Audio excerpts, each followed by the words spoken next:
क्या हुआ जब एक लड़की ने बताया कि एक लड़का उस पर घिनौनी नज़र डालता है। फिर जो हुआ जानकर आप हैरान हो जाएंगे। विनिशा शाम को अपने पति के लिए जूस बना रही थी, तभी उसकी छोटी बहन पूनम का फ़ोन आया। विनिशा ने जल्दी से फ़ोन रिसीव किया और कहा, मैं अभी तुझे ही याद कर रही थी। तुझे आम का जूस बहुत पसंद है ना, इसलिए जब भी बनाती हूँ हमेशा तेरी याद आ जाती है।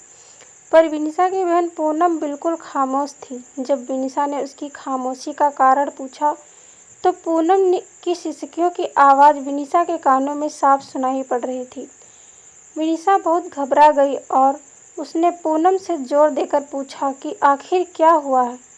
तब पूनम ने डरते डरते बताना शुरू किया कि अभी मेरे मोबाइल पर किसी अनजान व्यक्ति का फ़ोन आया था और वह मुझे कह रहा था कि वह मुझे जानता है और उसके पास मेरी कुछ फ़ोटोज़ हैं और अगर मैंने उसकी बातें और शर्तें नहीं मानी तो वह उन फ़ोटोज़ को इंटरनेट पर डाल देगा।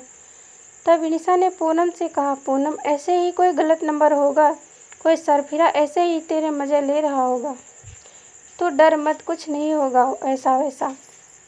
तब पूनम ने घबराते हुए कहा, दीदी मुझे उस इंसान से डर नहीं लग रहा, पर मुझे उसकी बातों से बहुत डर लग रहा है।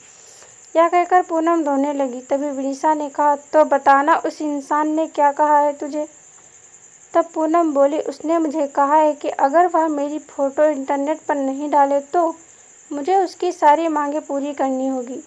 उसने कहा है कि आज रात वह मेरे घर पर आएगा। और इतना कहते ही पूनम ज़ोर ज़ोर से रोने लगी और रोते रोते बोली, दीदी मुझे उसकी बातें सुनकर घिन आ रही है। ऐसा लग रहा है कि जैसे उसने मेरे साथ कुछ गलत कर दिया हो। अगर अभी वह मेरे सामने आ जाए तो मैं उसी वक्त उसे जान से मार दूंगी। इतना कहकर पूनम चीखने लगी। तभी विनिशा ने पूनम से कहा, अरे पूनम तू संभाल अपने आप को और मुझ पर घिनौने इंसान के नंबर भेज, मैं उसे अभी मज़ा चखाती हूँ। यह कहकर विनिशा ने फ़ोन काट दिया। पूनम ने उस बदमाश के नंबर और उनके बीच हुई बात की रिकॉर्डिंग विनिशा को भेजी। जब विनिशा ने वह रिकॉर्डिंग अपने पति को सुनाई तो दोनों के होश उड़ गए। विनिशा और पूनम दो बहनें हैं। उनकी मम्मी का 3 साल पहले देहांत हो चुका है और विनिशा की शादी अभी 1 साल पहले ही हुई थी। घर में बस अब उसके पापा और पूनम ही हैं। अब मोबाइल पर ऐसी धमकी भरी अश्लील बातें कोई भी अपनी बेटी अपने पिता को आसानी से नहीं बता सकती, इसलिए पूनम ने सारी बातें अपनी दीदी भी विनिशा को बताई। अगले दिन ही विनिशा और उसका पति पुलिस स्टेशन पर जाकर उस इंसान के खिलाफ पुलिस कंप्लेंट करवा आए। बाद में जब पुलिस ने छानबीन की तो पता लगा वह लड़का पूनम के मोहल्ले का ही निकला जो मानसिक गंदगी से पीड़ित था। उसकी सोच और उसके विचार हर एक लड़की के प्रति घिनौनी नज़र रखते थे।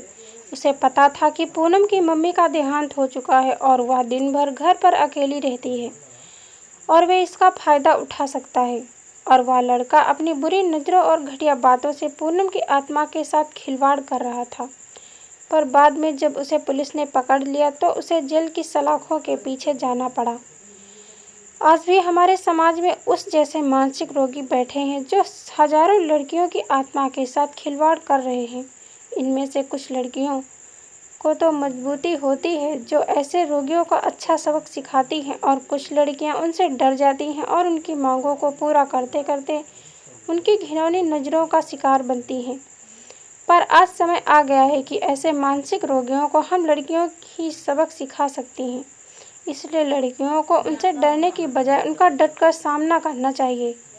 तो दोस्तों, यह थी हमारी आज की कहानी। अगर यह कहानी आपको पसंद आई है तो कृपया इसे लाइक करें और हमारे चैनल को सब्सक्राइब करें। कहानी आपको कैसी लगी, कहानी पर अपनी राय देने के लिए कमेंट करें। धन्यवाद दोस्तों। Thanks for watching this video.